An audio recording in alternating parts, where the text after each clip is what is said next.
serving their country. All right, let's get to Grahame Morris and Bruce Hawker back again for 2018. Good to see you both. And Bruce, let me go first to you. We're going to have a chat about this Newspoll in a moment. But just on the citizenship issue, we heard there Mark Dreyfus defending Susan Lamb, that she took all reasonable steps to renounce British citizenship. Where do you see this ending up? Is one side going to have to blink here on this in terms of who is referred? Look, most likely, I think pressure will build up. As you said in that interview, now that the government has technical control of both houses anyway, they can do a hostile referral, and that'll happen. But the whole thing is just so unedifying, I think, and really reflects, I think, in the worst possible way on politicians, doesn't it? In that. And rather than just getting together and saying, look, let's sort this problem out, it's a mess, the public sees the two sides just playing politics of it. I don't think they should. I agree with you, Bruce. I think it's hurting all of them. That's the bottom line. It's bringing the whole show down. But it drags on. It's, what, 7 months now? It was July that Scott Ludlam from the Greens was the first to fall over this. Grahame, what is the answer here? Well, I find it extraordinary that a person who pretends to want to be Prime Minister, the chief lawmaker, doesn't think the Constitution counts. It's obvious that Susan Lamb is a UK citizen. And it just seems to me that the opposition is just waiting until after the Batman by-election, because there's no way known Mr Shorten could fight a Queensland-type election at the same time as fighting the Greens in Victoria and Batman. Otherwise, I don't understand what he's doing. Well, Mark Dreyfus asked him about it. He said it's not whether you're a dual citizen, it's whether you took reasonable steps to renounce, and she did. That's the old ruling.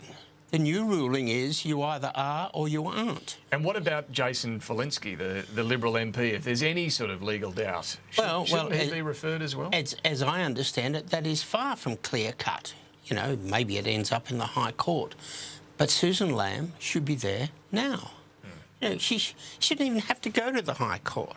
She is ineligible to sit in the Parliament, and those who choose to want to make laws sitting around her ought to have a look at the Constitution, the High Court, and she should go this afternoon. I'll tell you what, and apart from that, it's a terrible distraction for Bill Shorten. Every time he puts his head up, bang, Susan Lamb.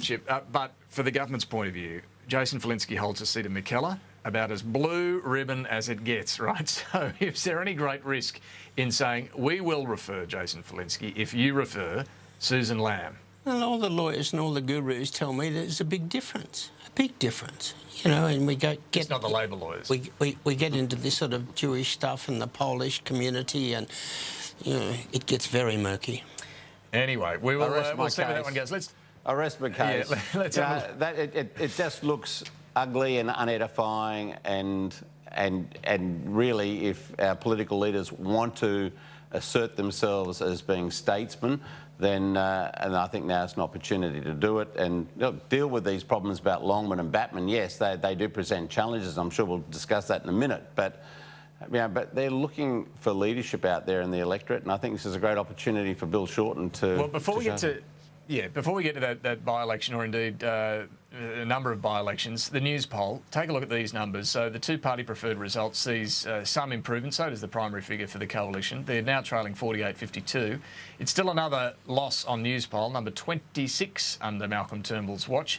But it's better news. And indeed, have a look at the preferred Prime Minister numbers there too. He's obviously extending a lead over Bill Shorten there. Has the ground, Bruce, shifted during the summer? Well, I think it takes more than one Newspoll to produce the summer for the government. I'd like to see the next one after we see them getting stuck into each other in the trenches. Traditionally, the summer period, the Christmas period, is a great opportunity for governments to roll out the soft stories. I think Turnbull finished on a pretty strong note at the end of the last year, in part because he was seen to be supporting finally the same-sex marriage referendum. So that, I think, helped him somewhat. But once we get back into the scrapping in Parliament. It'll be interesting to see how he goes. Tony Abbott today, for example, pointed out quite gratuitously that this was the 26th poll where the government's been trailing. So he then went on to say, oh, but things are looking a bit better. He's right about that. He is, but he's sticking the knife into him. He is sticking the knife into him, and that's going to continue throughout 2017. There's going to be no let up in that. And the other point I'd make about this is that when we came back in 2013 with Kevin Rudd, we got to 50-50. We might even hit the lead a couple of times in two-party preferred. But once the campaign proper started and, we got the barrage of remember what happened, with the Labor Party in between 2007 and 2013. It was really all over. We just couldn't withstand that attack about division inside the Labor Party. The Liberals are going to have to deal with that problem as well, and Turnbull isn't going to be able to change his story on that. He still is a divisive figure inside his own political party, and I think that's the sort of thing that is going to push Labor ahead again come the campaign. That's my guess. Obviously, we're a long way out. Look, negative campaigns work. Graham, on the Newspoll numbers today, though, well, what do you think's happened? Yeah, well, look, it's summer and there's one Newspoll swallow. We probably need a whole flock of them to get a trend. But in theory, on that poll, between now and polling day, the coalition just has to win another 250,000 votes. That is quite a big shift if that poll is anywhere near right. Now, Bruce is sort of right. I think the government did clear the decks and they've now got some clear air for a while, and it'll be interesting to see if they know what to do with it. But it seemed to me in the last 48 hours, finally, the Prime Minister has focused on a message which is a winner.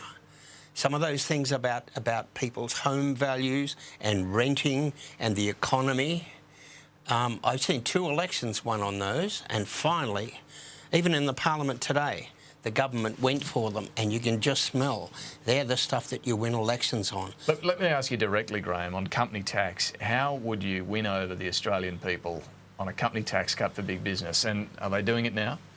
Well, I think it's about time that they really, really got stuck in and said this is for small business. The big business one is a mile off. This is for small business. Small business has passed the Parliament, right? So the debate before Parliament now is going to be big business. Yeah. Look, it Would you drop that? It can't. Well, yeah, I suspect at some stage you would either drop it or you delay it a bit. But some of these other things are going to go straight over the top of that. Whether or not you can rent things under the Labor Party, rent buildings, whether or not the value of your own home is going to go down, whether or not interest rates are going to go up. That sort of stuff will blow anything like that out of the water. Sure, but finally, the government has worked that out. But is it too hard to sell a tax cut for the big businesses? Well, it shouldn't be. And particularly if you start saying, hey, fellas, have a look at what the Yanks are going to do. Do you want all of our jobs to go off to Los Angeles and New York and Washington? I don't think so. Well, let's see if the government can explain that, because that's what will happen. That's kind of the line they're trying to run at the moment, Bruce. But is it working? Look, there's a lot of effervescence in Tony Abbott, but I think that's all it is. I think it's froth. The electorate becomes very cynical about massive tax benefits for big business, and that's the ones that actually pay their taxes when they are still being asked to do it hard, when real wages haven't gone up in years. Now, that's a very hard argument to prosecute, frankly, and I think it'd be in Labor's interest for the government to keep trying to do that, because Labor just has to keep coming back and saying, all right, well, the money you save there, where's that going to go to? You really want us to believe that it's going to trickle down and we're all going to benefit from it somehow? Trickle-down economics was discredited in the Reagan era. It's never, ever presented any sort of benefits for people who are on the shop floor, and they know that. Why, if there were benefits in that, why are wages still so low? Why are we going backwards in factories and on workplaces when they should be getting the benefit of all this macroeconomic reform? They don't get it. The flip side, Bruce, is if you essentially force businesses to pay more in a higher minimum wage, something Bill Shorten's been talking about, and higher penalty rates as well to boot. How are business going to pay for that? Well, what's the answer to that? Well, that's the argument that's got to be had, obviously. But Labor is on a winner just by making that assertion, because people, for example, are very sympathetic to the idea that penalty rates should not be cut. We saw that when that debate was being had last year over Sunday trading and rates for restaurant and other entertainment workers. The public came out strongly in support of people getting decent penalty rates for working on weekends. The sympathy really isn't overwhelming at all for business when it comes to that position. You know, it comes to that argument. Now, that's up to the party of the business people to make that case, and they'll continue to try to do it. I just think it's going to be very hard for them to do it. That's my view. On the Batman by-election campaign, Grahame, first, are the Liberals right not to be running in this one, do you reckon? The Liberals? Yeah, they've made the right call. I mean, I think it's fine. The Liberals can't win it. You know, they've run in it every time until now. Should they be running? No, look, the Libs cannot win it. So the Libs would put their resources elsewhere. But, you know, this is a really safe seat. You know, David Feeney crashed and burned during the last election campaign and cost himself 6 or 7% because he was a complete goose during the campaign and drove Labor's campaign off into corners. But the top end of that electorate, two-thirds of it, votes about 65, 70% Labor, and the bottom end, the Greens would get about 40, 45%. This should be a lay-down misère, and it's extraordinary that we're even talking, you know, Mr Shorten is saying it's going to be close. It may well be, given that they've pre-selected a sort of a B-grade union boss to be their candidate. And there would be people marching all around Parliament today. What do we want? Another union boss. Where do we want them? In the federal Parliament. We need a person like that, like a hole in the head. If they had a proper candidate, they ought to do really well. Bruce, I'll let you jump to the defence of Jed Carney there. Yeah, or, well, what do you well, a couple of things. Well, Labor's vote actually has dropped quite dramatically since 2007. I think it's dropped something like 22% in Batman. The vote is obviously still very much on the left side of the ledger, and I would have thought that you know, a lefty like Jed Carney was probably the sort of person that they wanted there. And in the past, they've had people like Brian Howe and David Feeney. He's from the right faction. From the right, that's right. But he's from the right. Pro-Israel. So I think having a lefty in there probably isn't the worst thing in the world at all. And she's obviously identifiable as that. And you know, pity the poor Libs. They've got to decide whether they're going to vote for a Green or a union leader, as Grahame points out. That's but it's a good point, Bruce, because the Libs had a 20% vote in Batman in 2016, and Graham's right, they're never going to win the seat. But where does that 20% go? Well, that's why they're not running a candidate, frankly, because in the past they've always had to put the Greens last, and that's why the Greens lost to Feeney in the last election. The Greens finished ahead of Feeney on primaries, but lost on Liberal preferences. So the Liberal preferences broke, I think, 65, 70% Labor's way. But they were directed last time. So. And they were directed preferences, though. So this time, they're not going to be handing out how-to-vote cards because there's no Liberal candidate. They're going to be leaving it up to individual Liberals to decide how they're going to preference. And it's either got to go to the Green or to the Labor candidate, ultimately. So, Grahame, on that, where do you think they'll go? They're not going to break as heavily Labor's way as they did when the Liberals were actually running a candidate. I think if you kick Feeney off the ballot paper, even though they're putting in a B-grade union leader, I still think the Labor Party will do quite well. It's not as if the Greens have, you know, she's a useful Green candidate, but, you know, so's a watermelon. It ought to be a lay-down misère. Yeah, and green on the outside. Yeah, charming.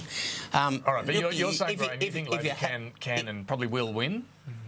Not only will win, I think they'll have quite a big swing to them because David Feeney is not there, and he really did make a complete goose of himself in the last election campaign. Bruce, what do you reckon? Will Labor win it?